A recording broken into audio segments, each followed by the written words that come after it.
చెరువు గట్ట అని ఉంటది నల్గొండలో.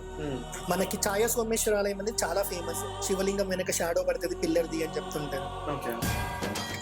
ఆ టెంపుల్ వెళ్ళక ముందు ఇది ఒక 16 కిలోమీటర్స్ ముందే వస్తుంది చెరువు గట్ట.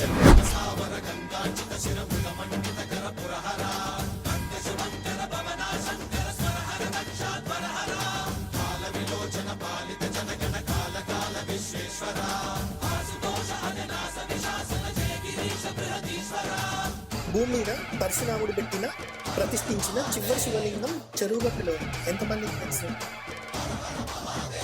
సో ఇది మన చరిత్ర మన పక్కనే ఉంది, కానీ ఎవరికి తెలియదు. పరశురాముడి మీద సినిమాలు ఏమైనా వచ్చాయా, సీరియల్ ఏమైనా వచ్చాయా అంటే ఎవరి దగ్గర ఉంటుంది. అసలు పరశురాముడు విష్ణుమూర్తి అవతారం ఎందుకు కూడా ఎవరికి తెలియదు. 2.5 గంటలు ప్రవచనం ఉంటాయి. ఎంతమంది వింటారు? ఎవరు వినరు. ఇంకోటి చాలా మందికి తెలియదు ఏంటి అంటే రేణుకా ఎల్లమ్మ పరశురాముడు వల్ల తల్లి అని ఎవరికి